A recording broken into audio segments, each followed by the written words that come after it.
یعنی social media جب آ گیا تو یہ بھی کہا جائے کہ اب اخباروں کی کوئی ویلیو نہیں رہی. لیکن ان تمام باوجود کے بعد گو کہ ضرور یہ بات ضرور ہے کہ اخبارات کی سرکولیشن ضرور کم ہوئی، لیکن آج بھی اخبارات ایک ڈاکومنٹیشن کی حیثیت رکھتے ہیں، جبکہ الیکٹرانک میڈیا ہو یا ڈیجیٹل میڈیا ہو وہ ڈاکومنٹیشن کی حیثیت ابھی بھی ہمارے قانون میں بھی نہیں بنی اور نہ ہی لوگوں کو تسلیم کیا جاتا ہے. جرنلسٹوں میں یہ ہوگا کہ بھئی جھوٹ بولنا ہے، اس سے چلنا نہیں، جھوٹ نہیں، سچائی کو جانچنا ہے. تو آپ دیکھیے سچائی اور صحافت ایک ہو سکتے ہیں. میری یہ بات ہے کہ آج ہم آزادی کے 77 سال ہو چکے ہیں، آج اس کے باوجود بھی آج ہمارے ہندوستان کے ایک مشہور علاقے میں آج میری اپنی آنکھوں سے دیکھا کہ مال کے بدلے مال. میں نے دیکھا لائبا صابن تو لائبا کا لیبل لگا ہوا ہے، اندر کچھ مطلب یہ کیسا ہے تو نہیں، یہ چلتا ہے. یعنی ان کے ساتھ دھوکہ ہوتا ہے بنا ضمیر کے، بنا انسانیت کے اور بنا سچائی اور ایمانداری کے ایک صحافی نہیں ہو سکتا. لیکن صحافیوں میں یہ 4 کوالٹی ضروری ہے. کوئی بھی انڈیویجول، کوئی بھی فرد واحد جھوٹ پر مبنی ہو کے اپنی ترقی نہیں کر سکتا. حیدرآباد جب ہندوستان میں ضم ہوا تھا اس وقت ہندوستان ٹائمز نام کا ایک اخبار اتنی جھوٹ لکھتا تھا کہ یہاں قتل عام ہو رہا، یہاں وہ چیز ہو رہا، یہاں رضاکارانہ استقرار کر رہے ہیں، یعنی اس میں کوئی سچائی نہیں تھی. سوشل میڈیا آنے سے ہر آدمی، ہر باضمیر آدمی اس کے ہاتھ میں ایک میڈیا کی طاقت آ گئی. ورنہ آپ اکاؤنٹیبلٹی یعنی آپ جو بھی کہہ رہے ہیں اس کا حساب ہونا، آپ کا جواب دہی ہونا، جواب دہی نہیں ہے. میں کچھ بھی آپ سوشل میڈیا پہ اپنے فون کے ذریعے وائرل کر دیتا ہوں، کوئی پوچھنے والا ہوتا. تو اس کے لیے ایک قوسی جوڈیشل اتھارٹی کی ضرورت ہے جو بھی انڈیپینڈنٹ ادارہ ہونا ہو. صحافی اگر وہ سچائی کی طرح کرپشن کو سامنے کرتا ہے تو اس کو ہر طرف سے خطرہ لاحق ہوتا ہے. میڈیا حکومتوں کی پالیسیوں کو بدل سکتا ہے. السلام علیکم ناظرین، MCN اردو نیوز کے خاص ملاقات اس پروگرام میں آپ کا ہم استقبال کرتے ہیں. آج ہمارے ساتھ ایک خاص شخصیت موجود ہے جن کا ہم آج انٹرویو کرنے والے ہیں، جنہیں M.A. ماجد کے نام سے جانتے ہیں، جو حیدرآباد کے سینئر صحافی ہے. وہاں 4 TV جو حیدرآباد میں اور پورے سیٹلائٹ پر نیشنل لیول پہ جو چلتا ہے TV چینل، اس کے وہ مین ذمہ دار ہے، ڈائریکٹر ہے. اور اسی طرح وہ ورکنگ جرنلسٹ ایسوسیشن جو ہے وہاں کے، اس کے بھی کافی اہم ذمہ داروں میں سے ہے. پریس کونسل آف انڈیا کے رکن بھی رہ چکے ہیں اور پچھلے 35 سالوں سے مختلف اخبارات میں آپ نے رہ کر صحافتی خدمات انجام دی. روزنامہ، منصف اور اعتماد جیسے نامور اخبارات میں مدیر کے حیثیت سے کام کیا، خدمات انجام دی. آج ہمارے ساتھ موجود ہے ماجد صاحب. MCN اردو نیوز کے اس ہمارے خاص پروگرام میں ہم آپ کا استقبال کرتے ہیں. سب سے پہلا سوال سر میرا آپ سے یہ رہے گا کہ کس طرح سے آپ کی صحافتی سفر کا آغاز ہوا؟ کیا کچھ آپ کے ابتدائی ایام رہے؟ کب آپ کو لگا کہ صحافت میں آنا چاہیے؟ بہت بہت شکریہ. میں مشکور ہوں MCN چینل کا جنہوں نے مجھے آپ کو جو ہے مدعو کیا. دیکھیے، صحافت یعنی میڈیا، جرنلزم کا کانسیپٹ گزشتہ خاص کر 2 دہوں سے، یعنی گزشتہ 20 سال سے بالکل چینج ہو چکا ہے.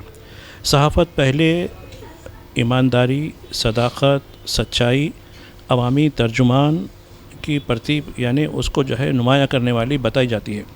آج جو صحافت ہے وہ صحافت دراصل کس طریقے سے باطل کی ترجمانی، جھوٹ مبنی اس طریقے کی ہو گئی ہے. تو ہماری جمہوریت میں جو صداقت کا یعنی صحافت کا جو کریکٹر ہے، جو میڈیا کریکٹر ہے، وہ ہماری جو ابتدا ہوئی، اور یقیناً وہ دور بالکل صحافیوں کی بڑی عزت و تکریم کا تھا. اور اس وقت پرنٹ میڈیا ہی سب سے بڑا جو ہے آرگن تھا. پرنٹ میڈیا میں جو خبر چھپتی تھی وہ ایک معنوں میں گورنمنٹ گزٹ سمجھی جاتی تھی، یعنی مسلمہ، اس میں کوئی دو رائے نہیں ہوتی تھی کہ ہاں یہ بالکل سچ ہے. اور اس کے بعد الیکٹرانک میڈیا آیا تو بڑی امیدیں ہوئیں. اور لیکن ایک بات بتاتا ہوں، الیکٹرانک میڈیا میں آنے کے بعد یہ تاثر دیا گیا کہ پرنٹ میڈیا کو شاید نقصان ہو جائے گا، پرنٹ میڈیا کو ختم ہی ہو جائے گا. اور آگے چل کر جب دیکھیے ڈیجیٹل میڈیا آ گیا، یعنی سوشل میڈیا جب آ گیا تو یہ بھی کہا جائے کہ اب اخباروں کی کوئی ویلیو نہیں رہی. لیکن ان تمام باوجود کے بعد گو کہ ضرور یہ بات ضرور ہے کہ اخبارات کی سرکولیشن ضرور کم ہوئی، لیکن آج بھی اخبارات ایک ڈاکومنٹیشن کی حیثیت رکھتے ہیں. جبکہ الیکٹرانک میڈیا ہو یا ڈیجیٹل میڈیا ہو وہ ڈاکومنٹیشن کی حیثیت ابھی بھی ہمارے قانون میں بھی نہیں بنی اور نہ ہی لوگوں کو تسلیم کیا جاتا ہے. تو اس طریقے سے میں سمجھتا ہوں کہ جو لوگ خاص کر میڈیا سے ہو، چاہے کسی میڈیا سے ہو، اگر وہ صداقت کا یعنی سچائی کا اور عوامی ترجمان بن کر رہیں تو ان کا آج بھی وقار برابر رہے گا. یہ ضرور ہے کہ ان کے ساتھ زمانے کے ساتھ سیاسی قائدین کے ساتھ معاملات الگ ہو سکتے ہیں, لیکن میں سمجھتا ہوں اور میں یہ بات کو انکریج کرنا چاہتا ہوں کہ ہمارے نوجوان وہ بھی میڈیا کی تعلیم حاصل کریں. اور میڈیا میں ایک دو باتیں بتانا ضروری سمجھتا ہوں. ہماری طرف سے حیدرآباد میں ایک بڑے ادارے, ایک امریکی کونسل کی طرف سے اور عثمانیہ یونیورسٹی, ایک بڑی یونیورسٹی ہے وہاں, ان کے تعاون سے ہم نے فیکٹ چیکنگ کا کورس شروع کیا, جو خاص کر ڈیجیٹل میڈیا کے لوگوں کے لیے, الیکٹرانک میڈیا کے لیے اور پرنٹ میڈیا کے لیے بھی. چونکہ جو تصویر چھپتی ہے وہ صحیح ہے یا نہیں ہے, جو ویژول آپ بتاتے ہیں وہ صحیح ہے نہیں ہے, اس کی اگر آپ جانچ کرنے کے لیے ہم نے ایک 6 مہینے کا کورس چلایا. اور مجھے خوشی ہے ہم 6 مہینے کے کورس میں 40 اردو سے وابستہ بچیوں کو ہم نے لیا. یہ چیز ہے. ایک اور کام ہم کرنے جا رہے ہیں. آج کل آپ دیکھ رہے ہیں کہ آرٹیفیشل انٹیلیجنس کا معاملہ چل رہا ہے, اور آرٹیفیشل انٹیلیجنس آج اتنا ہی چیلنج ہے. جیسا کہ میں آج تقریب میں بتا رہا تھا کہ ڈونالڈ ٹرمپ نے آ کے ڈبکی لگائی, فلاں گئی, اس کی تصویر بتا کر جو ہے کس طریقے سے ایک مذاق اڑایا جا رہا ہے, وہ بھی ٹی وی چینلوں پر, ڈیجیٹل میڈیا پر. تو یہ چیزوں کو روکنے میں آپ کو مدد ہوگی. ہم یہ دعا کریں گے, یہ کوشش کریں گے آنے والے 2-3 مہینے کے اندر آرٹیفیشل انٹیلیجنس کا کورس ہم تمام ایسے اردو والوں کو بھی, اور یہاں میں چاہتا ہوں کہ چاہے وہ مراٹھواڑہ ہو یا حیدرآباد کرناٹک ہو, ان کا جو تعلق ہے حیدرآباد سے جڑا ہوا ہے. تو میں بھی یہی چاہوں گا آپ کے ذریعے کہ یہاں سے تعلق رکھنے والے صحافیوں کو جب ہم بھی, ہماری اگر چھوٹی سی دعوت آئے گی ہم, اور یہ جو ہم کورس کر رہے ہیں وہ پیڈ کورس ہے, ایسے نہیں. جب آپ کو ہم ٹریننگ دیتے ہیں تو اس کا ہم کچھ معاوضہ بھی دیتے ہیں. ہم نے ایسے کیا, یہ فیکٹ چیکنگ کے کورس میں ہر سیشن پر 5,000 روپیہ, چونکہ ہم یہ پیسے ہمارے نہیں تھے, ہم نے امریکی قونصل خانہ جو حیدرآباد میں ہے ان کے ساتھ ٹائی اپ کیا تھا. تو انہوں نے کہا کہ ہاں ہمارے پاس کچھ فنڈ ہے. بولا فنڈ ہے تو آپ ہمارے کے لیے خرچ کیجئے, پارٹیسپینٹ پہ خرچ کیجئے, ہمارے پہ نہیں. تو انہوں نے کچھ لوگوں کو یعنی قومی سطح پر, بین الاقوامی سطح پر بلایا, 6 مہینے کی کورس کروائی, اور ہر سیشن پہ 5,000 روپے کا کافی بڑا خرچ ہوا ہے.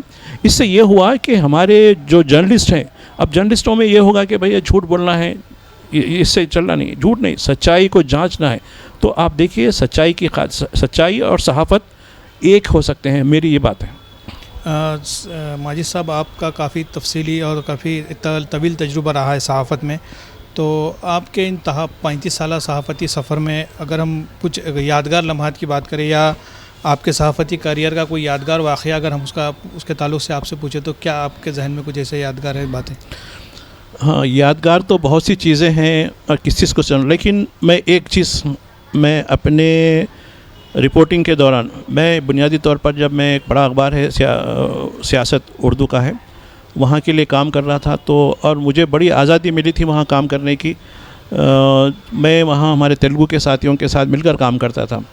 انہوں نے ایک پروگرام رکھا تھا, بھئی ایک ہم پروگرام کے فلاں جو ہے ایک ویسٹ گوداوری ضلع ہے جو یونائٹڈ آندھرا پردیش میں, جب ہم ایک ہی یونائٹڈ آندھرا پردیش میں تھے, وہاں ایک نیکسل ایریا ہے جو آپ کو چھتیس گڑھ سے ملتا ہے, سکما ڈسٹرکٹ وغیرہ سے قریب ملتا ہے, جہاں کافی انکاؤنٹرز بھی ہوتے ہیں. جی, کہا کہ نہیں وہاں ایک رات گزاریں گے, ہم کچھ کریں گے. تو اتفاق کی بات تھی, ہم وہاں گئے. وہاں جانے کے بعد یہ ہوا کہ اتوار تھا, جی, اور وہاں ITDA یعنی انٹیگریٹڈ ٹرائبل ڈیولپمنٹ بلکہ ایک اتھارٹی ہے, اسٹیٹ کی اتھارٹی, ان کی طرف سے کچھ کام بھی ہو رہا ہے ٹرائبلوں کے اندر. جی, تو وہاں گئے تو اتوار تھا. تو اتوار کے دن ہم نے دیکھا کہ بازار لگا ہوا ہے. اتوار کے دن بازار میں ہم نے دیکھا کہ بھائی, بولا بھائی یہ تیلگو لوگ تو نہیں ہیں, یہ کہاں سے آ رہے ہیں, یہ عجیب قسم کے ہندی بول رہے ہیں. ارے نہیں, یہ بازو مدھیہ پردیش, جب مدھیہ پردیش ڈیوائڈ نہیں ہوا تھا, ابھی چھتیس گڑھ بن گیا, یہ وہاں کے لوگ ہیں, یہ پیدل چلتے ہوئے آ رہے ہیں. تو میں نے دیکھا کہ وہ ان کے پاس کیش نہیں, بارٹر سسٹم, مال کے بدلے مال, آج بھی ہے وہ. آج میں بتا رہا ہوں, آج بھی سے آپ سے بات ہو رہا ہوں, آج بھی اتوار ہے. آپ جا کے تصدیق, کوئی اتوار کو, رمپا چوڈاورم نام ہے اس کا, آپ تصدیق کر سکتے ہیں کہ آج ہم آزادی کے 77 سال ہو چکے ہیں. آج اس کے باوجود بھی آج ہمارے ہندوستان کے ایک مشہور علاقے میں, آج میری اپنی آنکھوں سے دیکھا کہ مال کے بدلے مال, وہ لوگ ریٹھے, گوند, شہد, املی, اس طریقے کے بے شمار جنگلی جو پروڈکٹ ہوتی, اس کے بدلے وہ لوگ نمک, کیروسین, یہ چیزیں لاتی. اور میں نے کیا دیکھا بتاؤں, میں نے دیکھا دکان پر کیا ملتا ہے, تو صابن, میں نے دیکھا لائبا صابن تو لائبا کا لیبل لگا ہوا ہے, اندر کچھ, مطلب یہ کیسا ہے, تو نہیں یہ چلتا ہے. یعنی ان کے ساتھ دھوکہ ہوتا ہے. تو یہ مطلب میری زندگی کا ایک ایسا کہ بھائی جب تو خیر میں سمجھتا ہوں کہ 10 سال ہو گئے ہوں گے, مگر آج بھی میں لوگوں سے ٹچ کرتا ہوں تو بولے نہیں صاحب وہ سسٹم چل رہا ہی ہو, بارٹر سسٹم چل رہا ہے. تو کیا ہم آزادی کی روشنی ہم کو ملی اس علاقے میں؟ یہ ایک بہت بڑا چیلنج ہے. اور ایک چیز جو ہے، ایسی کئی واقعات ہوتی ہیں جو قلم بند کرتا ہوں میں اور اپنے آپ کو پیش کرتا ہوں، اور جو بھی ہماری رپورٹ رہتی وہ پچھلے دنوں کی ایک تاریخ بن جاتی سمجھے. جی جی ماجد صاحب، آپ کے نزدیک صحافیوں کے اندر وہ کون سی خوبی ہونی چاہیے، خصوصیتیں ہونی چاہیے کہ وہ اپنی صحافت کا حق ادا کر سکیں؟ دیکھیے، ایک سچے اور ڈیڈیکیٹڈ جرنلسٹ کے لیے اس کا جو ہے ضمیر زندہ ہونا ضروری ہے. بنا ضمیر کے، بنا انسانیت کے اور بنا سچائی اور ایمانداری کے ایک صحافی نہیں ہو سکتا. ٹھیک ہے، آپ ایکریڈیشن کارڈ لے کے کوئی بھی جو ہے مافیا کا ایجنٹ بھی میں صحافی ہوں بول سکتا ہے، لیکن صحافیوں میں یہ 4 کوالٹی ضروری ہے. ضمیر فروشی نہیں ہونا. آج ہمارے صحافی ضمیر فروشی کر کے گودی میڈیا کا ٹائٹل لے لیے، وہ لوگ ضمیر فروشی کر کے لینڈ گرابنگ میں چلے گئے، ضمیر فروشی کر کے ڈرگس کے دھندوں میں، ریتی کی لاریوں کے اصولی میں چلے گئے. تو یہ صحافی نہیں ہو سکتے. ٹھیک ہے، نام کے لیے ان کے ساتھ ایکریڈیشن کارڈ ہوگا، لیکن صحیح صحافی وہی ہے جو سوسائٹی کو آئینہ دکھائے اور ہمارے جو صاحب اقتدار لوگ ہیں ان کو آئینہ دکھائے، وہ صحافی ہو سکتا ہے. اور صحافی خود غرض نہیں ہو سکتا کبھی. ٹھیک ہے، اس کی اپنی ضروریات ہوتی ہے زندگی کی، یہ میں نہیں کہ، لیکن وہ قناعت پسند ہو کے اپنی زندگی گزار لے گا. لیکن وہ دوسروں کو، جیسا کہ میں ایک مثال، ایسا جھاڑ ہے سامنے، جب بیج ڈالیں گے تو بیج خود اپنے آپ کو تحلیل کر کے ایک جھاڑ کی شکل اختیار کرتا، جھاڑ جا کے پھل کی شکل اختیار کرتا. تو صحافی کی زندگی بھی ایسی اس بیج کی ہے جو وہ خود زمین میں پیوست ہو جائے گا، لیکن اس کے بعد وہ عروج پر ہو کے ایک جھاڑ ہوگا، جھاڑ سے درخت بن کے، درخت سے پھل بنیں گے. ماجد صاحب، آپ کے خیال میں آج کا جو میڈیا ہے وہ کتنا غیر جانبدار ہے اور کتنا مؤثر ہے؟ آپ کو کیا لگتا ہے پورا اوورال آج کل جو میڈیا میں ٹرینڈ چل رہے ہیں؟ دیکھیے، جہاں تک نہ صرف ہندوستان کا میڈیا، میں عالمی میڈیا کی طرف بھی آپ کو بتانا چاہتا ہوں. جو لوگ یہ سمجھتے ہیں کہ جھوٹ کی بنیاد پر، بدنیتی کی بنیاد پر ہم لوگوں کو جو ہے کچھ پروس دیں گے، ٹھیک ہے، برابر چلے گا کچھ دن تک، لیکن وہ خود اپنی پاؤں پہ، اپنی قوم کی پاؤں پہ کڑاڑیاں مارنے لگیں گے. چونکہ کوئی بھی قوم، کوئی بھی طبقہ، کوئی بھی خاندان، کوئی بھی انڈیویجول، کوئی بھی فرد واحد جھوٹ پر مبنی ہو کے اپنی ترقی نہیں کر سکتا. اس کے لیے سچائی، ایمانداری، اخلاص، یہ اور بے لوث اس کا جو طرز وہ ضروری ہے. آج کی جو صحافت ہے، چاہے انٹرنیشنل بھی دیکھ رہا ہوں میں، اب غزہ کی وار کا دیکھیں آپ، اس کی جو رپورٹنگ ہو رہی ہے، لاس اینجلس کی آگ کا، اس کی کیا رپورٹنگ ہو رہی ہے اس پہ. چونکہ میں جس تنظیم سے وابستہ ہوں، IJU، اس کا انڈین جرنلسٹ یونین نام ہے، اس کا ایفیلیشن ایک انٹرنیشنل جرنلسٹ IFJ ہے، انٹرنیشنل فیڈریشن آف جرنلسٹ کے نام سے ہے. اس کے ساتھ رہنے سے مجھے باہر کے اخباروں میں بھی، تو یہ جو کانسیپٹ ہے باہر کا، گودی میڈیا نیا نہیں ہے. اب آپ کو میں بتاؤں، آپ چونکہ آپ لوگوں کا بھی تعلق حیدرآباد اور پرانے حیدرآباد سے ہے. حیدرآباد جب ہندوستان میں ضم ہوا تھا، اس وقت ہندوستان ٹائمز نام کا ایک اخبار اتنی جھوٹ لکھتا تھا کہ یہاں قتل عام ہو رہا، یہاں وہ چیز ہو رہا، یہاں رضاکارانہ استقرار کر رہے ہیں. یعنی اس میں کوئی سچائی نہیں تھی، ورگلایا گیا، جھوٹ بول کے گیا، جھوٹ کی بنیاد پر فوج کشی. حالانکہ حیدرآباد آج نے تو کل ہندوستان کا حصہ بننے ہی والا تھا، لیکن جھوٹ کر کے لاکھوں لوگوں کا قتل عام کر کے اس ہندوستان میں شامل کرنے کی کیا ضرورت تھی؟ اس وقت سلیقے سے ہو سکتا تھا. تو میں بتانا چاہتا ہوں کہ یہ جھوٹ کی جو صحافت ہے، صحافت نہیں ہوتی، بلکہ یہ ایک طبقے کے ساتھ دغا بازی. کچھ حد تک ان کو فائدہ تو ملے گا، لیکن لانگ رن میں یہ نقصان میں رہیں گے. ماجد صاحب، سوشل میڈیا کا آج دور ہے، ہم دیکھتے ہیں کس طرح سے سوشل میڈیا کے اثرات بڑھتے جا رہے ہیں. تو اس سوشل میڈیا کے بڑھتے ہوئے اثرات نے روایتی صحافت پہ کیا اثر ڈالا؟ آپ کو کیا لگتا ہے کتنے اس میں متاثر ہوئے؟ دیکھیے، اس میں 2 باتیں آپ کو بتانا چاہتا ہوں. جب آپ گراؤنڈ پہ کام کریں گے تو اس کی بات، اب آپ دیکھیے، آپ کسی فنکشن میں جاتے ہیں، خود سے رپورٹ کرتے ہیں، اس کی کاپی ایک الگ ہوتی ہے. سوشل میڈیا سے شیئر کر کے، ٹی وی سے شیئر کر کے لیے تو اس کی کاپی الگ ہوتی ہے. تو روایتی میڈیا بنیادی ایسا میڈیا ہے جو اس کا کوئی نیول بدل نہیں ہے. اب رہی بات سوشل میڈیا بھی ایک حد تک بڑی اچھی چیز ضرور ہے، لیکن سوشل میڈیا کو اپنے طور پر گراؤنڈ پہ کام کرنا ہوتا. اور سوشل میڈیا آنے سے ہر آدمی، ہر باضمیر آدمی، اس کے ہاتھ میں ایک میڈیا کی طاقت آ گئی. ورنہ آپ ایک اخبار کے مالک نہیں بن سکتے، آپ ایک ٹی وی چینل کے مالک نہیں بن سکتے، لیکن آپ ایک فون کے ذریعے، ایک چھوٹے سے ڈیجیٹل آپ جو ہے بلو چپ کے ذریعے آپ اپنے پاس ایک طاقت رکھ سکتے ہیں. یہ طاقت کو آپ سوسائٹی کی بھلائی کے لیے استعمال کریں, اس کو وائرل کریں, نہ یہ کہ کسی کو بدنام کرنا, کسی کو بلیک میل کرنا. یہ سوشل میڈیا نہیں ہوتا, یہ بلکہ ان سوشل میڈیا ہے. یہ سوشل میڈیا کا مطلب آپ سوسائٹی کے لیے کام کرنا, ورنہ جب سوسائٹی کے لیے نئے کام کیا, اگر آپ کسی کو بدنام کرنے کے لیے کسی خاص طبقے کو خراب کر, جیسا کہ آج کل ہو رہا, بی جے پی کا کھل کے کہتا ہوں, بی جے پی کا جو آئی ٹی سیل کیا کام کر رہا ہے, اتنی جھوٹ بولتا ہے, اتنا جھوٹ بولتا ہے. اب دیکھیے وہ فلم اسٹار کا جو معاملہ ہوا بمبئی میں, سیف علی خان کا, اس کے بارے میں نئی نئی کہانیاں بنا کے جو ہے اس کے جو ہے میمز ڈالنا ڈال رہی ہیں, اس کی چیزیں سچائی نہیں ہے اس میں. اس کی وائف خود بول رہی ہے بھائی ہم کو معاف کر دیجئے, یہ چیزوں کو مت دیجئے, ہم جو بھی بولنا ہے ہم اسٹیٹمنٹ دیں گے. ان پہ ان کی مدد کرنے کے بجائے ان کو وکٹم ہیں, بجائے اس کے نئے نئے میمز بنا کر اس کا مذاق اڑانے کی جگہ. تو یہ سوشل نہیں ہے, یہ ان سوشل ہے میڈیا, ان سوشل میڈیا کہہ سکتے ہیں, سوشل میڈیا نہیں کہہ سکتے اس کو. جی ماجد صاحب, جس طرح کہ ابھی آپ نے بتایا کہ سوشل میڈیا کا مس یوز بھی ہو رہا ہے, فیک نیوز کا بھی ایک دور چل پڑا ہے, کچھ بھی اٹھ پٹانگ چیزیں لوگ پھیلا رہے ہیں, تو اس کو کس حد تک آپ چیلنج سمجھتے ہیں ایک میڈیا پرسن اور ایک عوام کے اینگل سے؟ اگر ہم دیکھا جائے تو اس فیک نیوز کا ختم کرنے کے لیے اس کا مقابلہ کس طرح سے کرنا چاہیے, کیا اقدامات کرنے چاہیے؟ اس کے لیے دو صورتیں ہیں میرے پاس. ایک صورت یہ ہے, خیر موجودہ حکومت ہمارے اداروں کے بارے میں کتنی سنسیئر ہے, خود الیکشن کمیشن کا کیا رول ہے, ہماری عدالتوں کا کیا رول ہے, ہماری ایجنسیوں کا کیا رول ہے. اگر واقعی اگر کوئی اچھی ریسپانسبل سرکار آئی تو ایک انڈیپینڈنٹ کوسی جوڈیشل اتھارٹی بنانے کی ضرورت ہے, اور اس کے قواعد بنانا ہے. جیسا پرنس کونسل میں جیسا ممبر میں رہا, اس میں اخباروں کے لیے قواعد بنائے گئے, سوشل میڈیا کے لیے کوئی قواعد نہیں ہے. الیکٹرانک میڈیا کے لیے پھر بھی ان لوگوں کی نان کوسی باڈی ہے, لیکن ایک حد تک پھر بھی باڈی ہے. سوشل میڈیا بالکل آزاد ہے, فری نہیں ہوتی جب تک آپ اکاؤنٹیبلٹی, یعنی آپ جو بھی کہہ رہے ہیں اس کا حساب ہونا, آپ کا جواب دہی ہونا. جواب دہی نہیں ہے, میں کچھ بھی آپ سوشل میڈیا پہ اپنے فون کے ذریعے وائرل کر دیتا ہوں, کوئی پوچھنے والا ہوتا ہے. تو اس کے لیے ایک کوسی جوڈیشل اتھارٹی کی ضرورت ہے, جو بھی انڈیپینڈنٹ ادارہ ہونا ہو. وہ اور جو سرکار اس وقت اقتدار میں رہتی ہے, گورنمنٹ آف دا ڈے, اس کے انفلوئنس میں نہیں آنا چاہیے. جیسے پہلے آپ کو یاد ہوگا الیکشن کمیشن TN سیشن تھے, کس طریقے سے الیکشن کمیشن مضبوط رہتا تھا, اسی طریقے سے وہ باڈی کو بھی اتنی مضبوط بنانا کہ اگر حکومت کے خلاف بھی کچھ معاملہ ہوا تو حکومت کے خلاف بھی کارروائی کرنی چاہیے. نمبر ایک یہ. نمبر دو, سوسائٹی کے اندر اتنا اویئرنیس ہونا کہ اس طریقے کے جو ایسی حرکتیں کرتے ہیں اس کا نہ صرف بائیک آؤٹ بلکہ اس کو تو بالکل بلیک آؤٹ کر دینا. تو یہ دو صورتیں, ایک تو اتھارٹی کی طرف سے یعنی گورنمنٹ آف دا ڈے کی طرف سے ایک کوسی جوڈیشلی اتھارٹی ہونا ہے, نمبر دو صوسائٹی کی طرف سے اس کا جو اکاؤنٹیبلٹی ہونا ہے.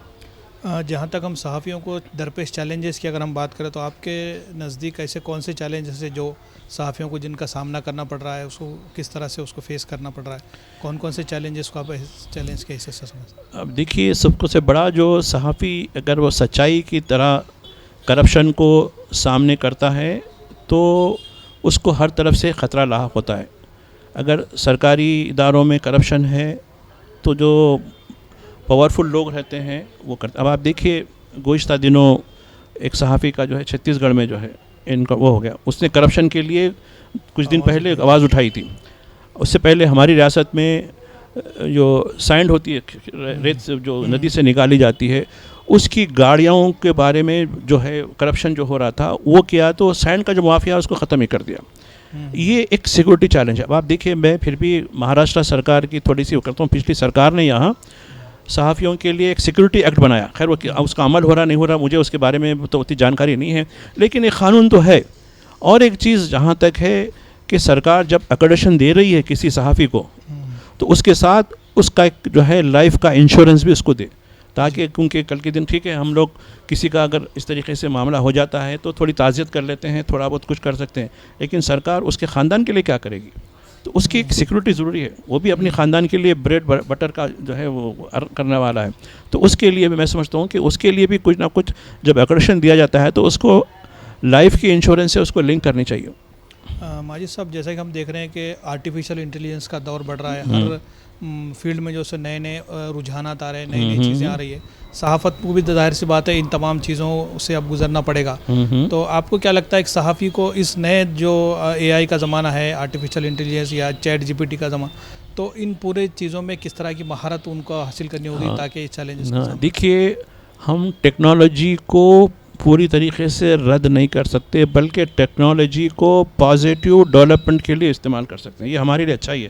مجھے یاد ہے جب میں ایک بڑے اخبار میں تھا تب اردو میں جو ہے کاتب ہوا کرتے تھے, جو ہاتھ سے لکھ کے اخبار کی پرنٹ بنا مطلب جب انٹروڈیوس ہوا یہ کمپیوٹر وغیرہ تو بہت سے صحافیوں کو بولا بھائی کہا کہ آپ تو ٹریننگ لے لیجیے، نہیں تو آپ والنٹری ریٹائرمنٹ لے لیجیے. تو چونکہ ہم وہاں کے ٹریڈ یونین سے تھے تو ہم بولے بھائی ایسا کیسا ہوگا، نہیں ہوگا. پھر مجھے بعد میں بات آئی کہ نہیں دیکھو ان کو جو ہے ہم ٹیکنالوجی کو لڑ نہیں سکتے، ٹیکنالوجی کو اپنا دوست بنا لینا، ٹیکنالوجی کو اپنا مخالف نہیں بنانا ہے. جی تو ہم نے یہ کام کیا کہ بھائی ہم ٹھیک ہے سیکھ لیں گے، آرٹ اپنی جگہ ضرور رہے گا لیکن اس سے آپ کی رفتار. تو اس میں یہ ہوگا پہلے اگر ہمارے پاس 20 کاتب ہوتے تھے، آج 30 کمپیوٹر آپریٹر ہو گئے. تو ٹیکنالوجی روزگار کو روکنے والی نہیں. آج چیٹ جی پی کے بارے میں ہو، اے آئی کے بارے میں بھی ہو، لوگوں میں یہ ہے کہ بھائی روزگار ٹھیک ہے، آپ بظاہر روزگار کم دکھ رہا. اب آپ دیکھیے جب کمپیوٹر نہیں ہوتا تھا کتنے روزگار ملتے تھے. آج کمپیوٹر آئی ٹی کمپنی میں کتنے روزگار مل رہے ہیں؟ لاکھوں میں. حیدرآباد میں 5 لاکھ لوگ روزگار حاصل کر رہے ہیں یہ آئی ٹی میں. بنگلور میں بھی یہی حالت ہے. جی تو یہ اس کو ہم روزگار دلانے والا ادارہ بنانا چاہیے. اور رہی بات اس کا صحافت میں استعمال، اب دیکھیے اس کے ذریعے آپ کریٹیو چیز پیدا کرو، نہ کہ نگیٹو چیز پیدا کرو. نگیٹو کر کے کسی کو کچھ اڑا دیے، کسی کو کچھ بول دیے، کسی کی جو ہے شکل بگاڑ کے کچھ کر دیے، یہ انتہائی گندی. اس لیے تو کہہ رہا ہوں میں ایک قاصی جوڈیشل اتھارٹی ہونی چاہیے. اس کا استعمال ٹیکنالوجی کا کریں پازیٹیو مقصد کے لیے، مثبت مقصد کے لیے، سوسائٹی کی بھلائی کے لیے برابر کر سکتے ہیں آپ، اور یہ ہمارے لیے اچھی چیز ہے. ماجد صاحب، جہاں تک صحافت کا رول یا صحافت کا جو کرنے کے کام ہے وہ تو سماج کے مسائل کو حل کرنا، سماج کو ایک رہنمائی فراہم کرنا، اس طرح کی خدمات ہے. کیا آپ کو لگتا ہے موجودہ صحافت، خاص طور سے ہم اردو صحافت کے حوالے سے بات کریں تو کیا قوم و ملت کی رہنمائی کرنے کا وہ فریضہ انجام دے رہی ہے یا اپنی بقا کی لڑائی لڑ رہی ہے؟ اب دیکھیے میں جہاں تک سمجھتا ہوں کہ اردو صحافت یقیناً ایک ٹمٹماتا چراغ ہے، اس کو بجھنے نہیں دینا چاہیے، اور یہ چراغ آگے بڑھ کر شعلہ بن سکتا ہے. لیکن اس میں جو جس طریقے سے ہم یعنی دین وغیرہ کو، ٹھیک ہے اپنی جگہ صحیح ہے، میں جہاں تک میری جو مطالعہ ہے اسلام ایک فلیکسیبل اور ایک نیچرل مذہب ہے. اس کو جو ہے اوور ڈوز کرنے کی ضرورت نہیں ہے. نہیں میرا یہ عقیدہ ہے پھرا بھائی یہ آپ اپنے خانقاہوں میں کر لیں، اپنی مساجد میں کر لیں، سوسائٹی کے لیے سب مل کر کام کریں. اب میں آج کی اس میں بتا رہا تھا، چھوٹا سا ریفرنس دیا، ہماری لڑکیاں پڑھی لکھی لڑکیاں ہیں، ایج بار ہو جا رہی ہے، ان کے ساتھ شادی کرنے کے لیے تیار نہیں ہونا. اس کی وجہ سے ارتاد بڑھ رہا ہے.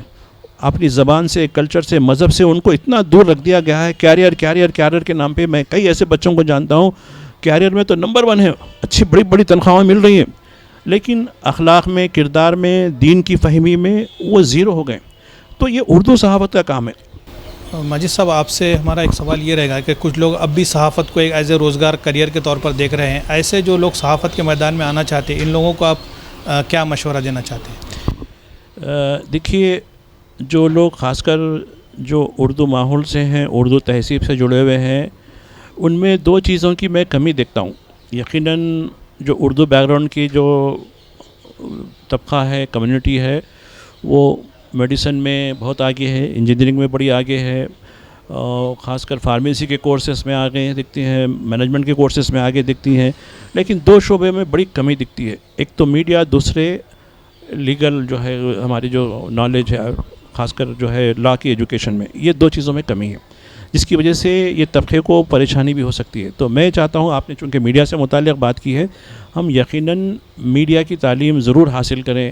میڈیا پر اگر، چونکہ میڈیا ایک ایسا ذریعہ ہے ہماری ڈیموکریسی میں جو پاور کوریڈور تک پہنچ سکتا ہے، یعنی ان کا گریبان پکڑ سکتا ہے، ان میں اتنی طاقت ہو سکتی ہے. اب آپ دیکھیے ہمارے کئی ایسے جرنلسٹ ہیں، چاہے وہ اردو طبقے کے ہوں یا نئی طبقے کے بھی ہوں، لیکن ان کا جو وزن ہوتا ہے اس کو وزن کو بھلا نہیں سکتے، اور یہ جو پاور کوریڈور سے ایکسیس ہوتے ہیں. تو میں ہماری یہی صلاح ہے کہ دیکھیے موجودہ حالات سے مایوس ہونے کی ضرورت نہیں ہے.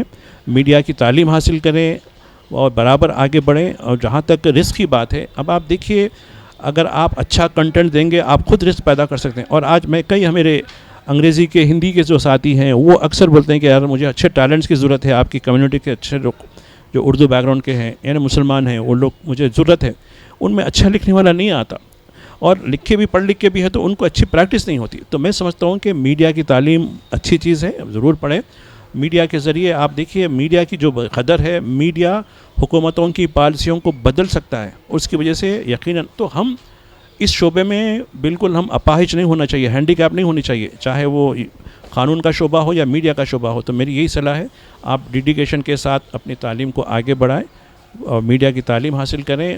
اور اس میں زندگی کے کسی شعبے، یہ تو میڈیا کے لیے میں کہوں گا چونکہ میں میڈیا کا آدمی ہوں، آپ بھی میڈیا کے آدمی ہیں، یہ تو کہوں گا کہ سچائی کا ساتھ دیں، ضمیر کا ساتھ دیں. لیکن دیگر شعبوں کے لیے بھی میری یہی صلاح ہے کہ زندگی میں جب جینا ہو تو یقیناً سچائی کے ساتھ جئیں، ضمیر کے ساتھ جئیں، اپنے ساتھ ساتھ دیگر لوگوں کا بھی خیال رکھیں. اپنا جینا تو جی گا، ایک مویشی، ایک جانور بھی اپنے لیے جیتا ہے، لیکن انسان میں یہی فرق ہے کہ وہ اپنے لیے بھی جیتا ہے اور دوسروں کے لیے بھی جینے کا فراہم کرتا ہے. تو میں یہی چاہتا ہوں کہ آپ جب اپنے روزگار سے لگ جائیں تو دوسروں کے بارے میں بھی سوچیں، ان کو کیسے ترقی دیں. اور آپ یہ سمجھ لینا کہ دیکھیے یہ کھوج، جہاں تک میرا عقیدہ ہے، جو رزق ہے قدرت کی طرف سے ہمیں عنایت ہوتی ہے. یہ دنیا ہمارے لیے قائم کی گئی ہے، ہم دنیا میں خلیفہ یعنی ہم ڈپٹی بن کر آئے ہیں، تو ہماری بہت اہمیت ہے.